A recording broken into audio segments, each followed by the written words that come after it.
ఆకాశమెందుకో పొక్కబడ్డది, ఆ నడమా బొట్టేమో పిచ్చబడ్డది.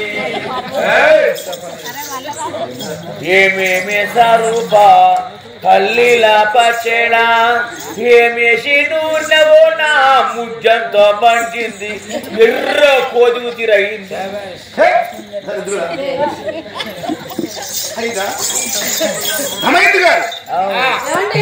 ఏడేడు మేళ్ల పై అంతపురం మాలిపోయినా అయినా అల్లారుముద్దుల భార్య భర్తలము ఎప్పుడు ఉన్నాము దేవి. అవేంటి ఏడేడు మేడాలపై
రమన్నా ఇత్తు పరగ పళ్ళు, ఇత్తు పరగ పళ్ళు, చింతపరగ పండ్రా మూర్ఖుడా, చింతపరగ పండ్రా.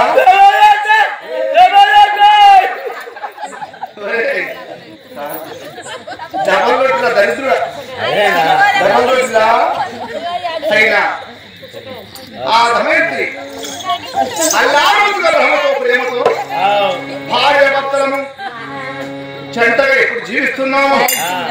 చింతవమ్మో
నీ పుంజు పుత్రుడు దమయంతి నలమాబాదుని ఇక పెళ్ళై 1 ఏళ్ళు చక్కని కుమారుడే, ఒక్క కొడుకు ఒక బిడ్డ. ఇద్దరు పిల్లలు జన్మించినారు.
జన్మించారు. మా సత్యమును మా భక్తిని ఇచ్చి ఆ భగవంతుడే ఒక్క కొడుకు బిడ్డనిచ్చారు కాబట్టి కొడుకు పేరు బిడ్డ పేరు అయినా పెళ్లి అయినా 3 సంవత్సరములకు ఒక కొడుకు బిడ్డ ఇప్పుడు జన్మించారు. పెద్దల బ్రాహ్మణులు, వేద పండితులు, శాస్త్రికులు, గ్రామంలో ఉన్నటువంటి ప్రజలు రాజాది రాజు తీసుకువచ్చి పిల్లవాళ్ళు పుట్టిన 21 రోజు నాడు అయినా ఆ పెద్దల ముందు ఇక పెద్దల పేరు మరవద్దు, నా తల్లి పేరు తండ్రి పేరు మరవద్దని, నా తండ్రి పేరు వీరాచల మహారాజు అయినా నా కొడుకు పేరు కూడా వీరాచల మహారాజు అని పేరు పెట్టారు. నా తల్లి ఇంద్రావతి, నా బిడ్డ పేరు కూడా ఇంద్రావతి అని పేరు పెట్టాను. తల్లి తండ్రి పేరు మరవకుండా నా కొడుకు పేరు బిడ్డ పేరు ఇంద్రావతి ఇంద్రసేన మహారాజు అని చెప్పండి. ప్రేమతో నీ పేరు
పెట్టినా వాళ్ళ పేరు పైన అన్నదానము, వసదానము, గోదానము, భూదానము, దాన ధర్మాలు చేస్తూ మరి వాళ్ళ పేరు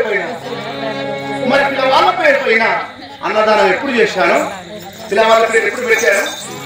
దమయంతి మహారాజుని ఈ నిషితాపురి పట్టమున అంటే తప్పకుండా పరుగుదే గొప్పకుండా ఎవరి ఇంటి ముందుకు వచ్చిన అచ్చేగాడు బిచ్చగాడు జోరి దండలు పాములు పక్కిరోళ్ళు ఇంటి వాళ్ళు గుడ్డి వాళ్ళు ముసలి వాళ్ళు ఇంటి ముందుకు ధర్మానికి వస్తే దమయంతి లేధరకుండా దమయంతి చేతి ధర్మం చేస్తున్నారు. నా మహారాజునే అంటే తప్పకుండా పరుగుదే గొప్పకుండా ఈ గ్రామంలో ఎవరు వచ్చినా కూడా లేదన్నా మనం లేదనకుండా చెయ్యెత్తి ధర్మము మేము చేస్తాము.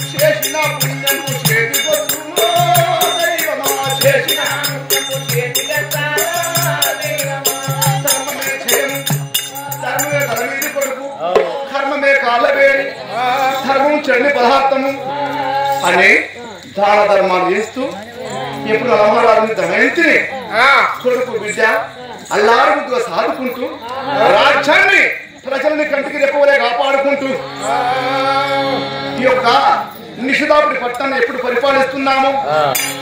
పండటి కాపురం పత్తడి సంసారం పాలు బండిగా ప్రకటన పొందుతున్నది. అలాంటి పండటి కాపురాన్ని పచ్చడి సంసారాన్ని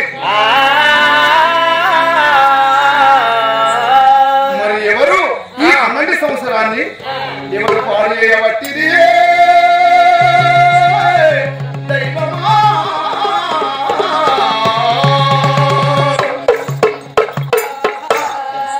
అయినా ఒక రోజున శంకరుడు పార్వతీదేవి రథం చేసుకొని వెళుతున్నారు. వాళ్ళు ఎవరు వెళుతున్నారు?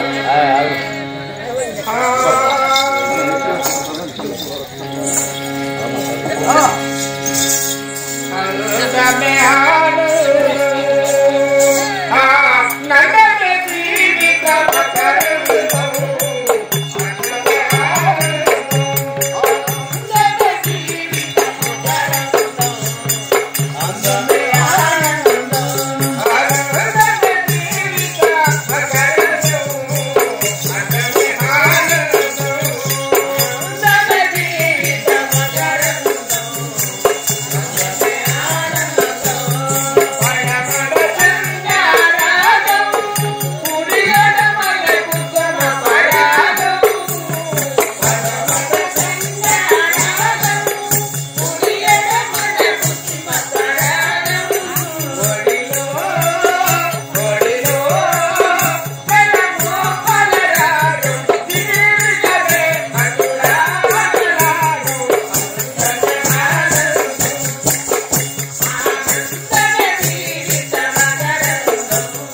దగ్గరికి జోడు దగ్గరికి చూసి కళ్యాణం చేశాము.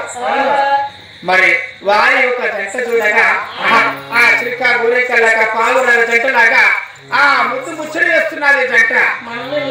వారి వెలుగురికైనా మరి వారి సత్యపురుషులు సంతోషంగా జీవించగా వారి గర్భములో వెలుగురు కమలపిల్లి జన్మించారు. ఒక కొడుకు ఒక బిడ్డ జన్మించారు. అయినా ఆ రాము చక్రవర్తి మహారాజు అయినా అయ్యో నా గర్భాసంలో వెలుగురు కమలపిల్లి జన్మించారు కదా అని తన యొక్క తల్లిదండ్రుల పేరు పెరిగిన పిల్లలకు నామకట్టలు చేశారు. అవును, మరి వారు సుఖ సంతోషంగా హాయిగా ఎంతో సుఖ సంతోషంగా జీవిస్తున్నారు. ఈ వేళ మనం కాశీ గంగా స్నానం వెళ్ళిపోయి ఆ స్నానం చేసి ఇలా మనం ఇక్కడ వద్దకు చేరుకున్నాం.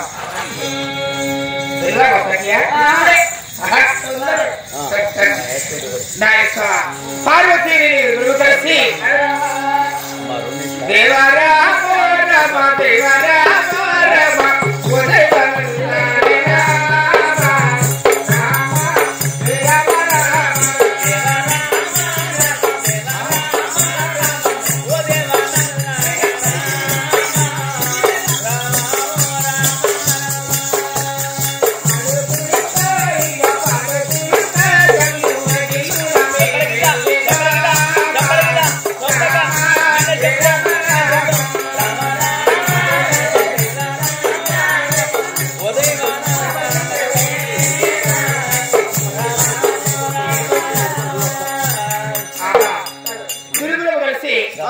మరి సుఖ సంతోషంగా ఆ రథము పచ్చని కళ్యాణి శృంగారించి ఆ కళ్యాణంలో కొలువు తీరి వెళ్తూ ఉండగా మాకు ఎదురుగా ఎవరైతే వస్తున్నారు.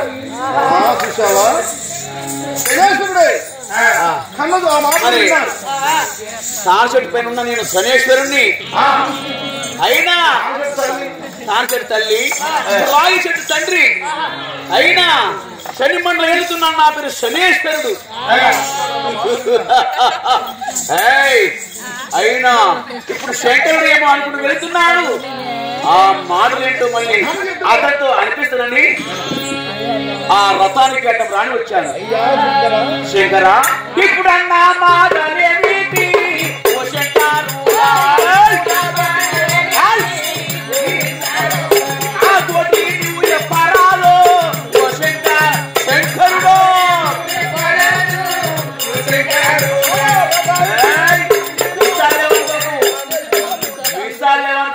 మన పొయ్యిల పడితే కాలిపోయింది.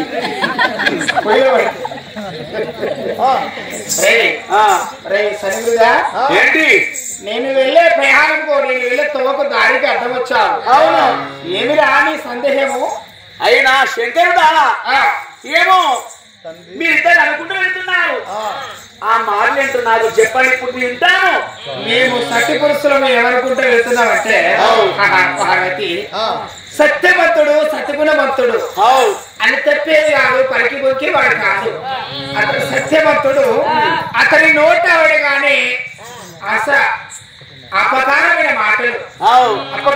మాటలు అతని నోట రావు. నరుడు చక్రవర్తి మహారాజు కానీ సత్యానికే అత సత్యవంతుడయ్యా అని సత్యపురుషులము అనుకుంటూ వెళ్తున్నాను. లేదయ్యా శంకరుడా, నీవన్న మాటలు ఏంటంటే అయిన వాళ్ళిద్దరు నలమహారాజు దమయంతి చక్కగా సలా బ్రతుకుతున్నారు. వాళ్ళు ఒక కొడుకు ఒక బిడ్డ కోరునాన్ని పెళ్ళానని కొమ్మ దమయంతి అయిన 5 ఆరోగ్యాలతోటి సగ సంపతో బ్రతుకుతున్నాను అనలేదా? అవును, బ్రతుకుతున్నారు. నేను శనేశ్వరుణ్ణి. వాళ్ళ సత్యాన్ని నిలబడతాను, అన్నమాను తప్పిస్తాను, అబద్ధాలు ఆడిస్తాను, చూదములు ఓడిస్తాను. దానికి ఏమి ఒప్పుకుంటాను.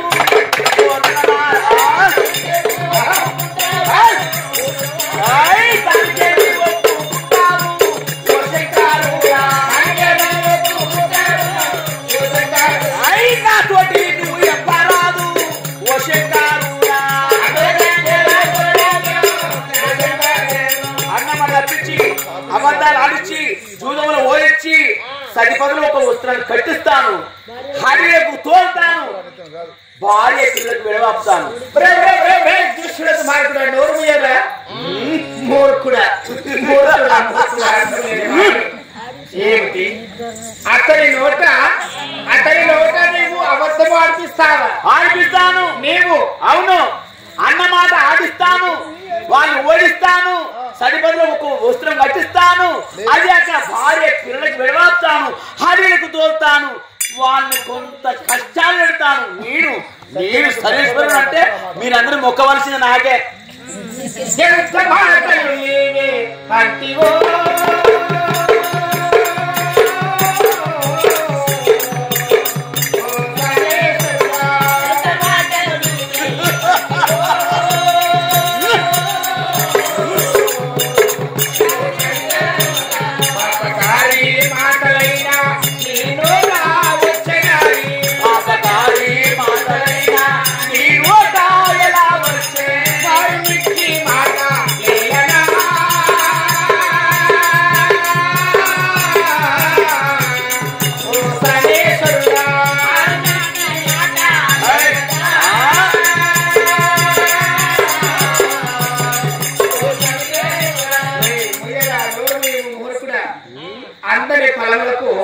అందరి ఫలములకు ఆశించకూడదు. వృక్షపోయిన ఫలం ఉంటే ఆ ఫలము అనుభవిస్తారని ఆశించకూడదు. ఫలము మన చేతిలో ఉన్నప్పుడు ఆశించకూడదు. అందరి ఫలానికి ఎందుకు ఆశిస్తావు? నేను చెట్టులోనే శనేశ్వరుణ్ణి. అందరి ఫలాన్ని ఏం చేస్తా? రౌతు బట్టి రూతాను, రూతే ఆ ఫలం కింద పడతాది, నేను అనుభవిస్తాను అంతే. రే మూర్ఖుడా, అతని నోట నలచక్రవర్తి మహారాజు నోట నీవు అబద్ధం ఆడించలేదు. ఆడిస్తాను, ఒకవేళ వాళ్ళని ఓడిస్తాను, సానికేమి ఒప్పు ఉంటదో శివశంకరుడా.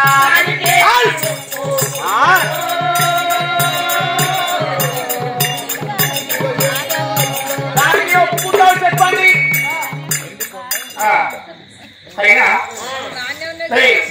ఆ నలచక్రవర్తి మహారాజు చేత అశివము అనగా అబద్ధం ఆడిస్తాను.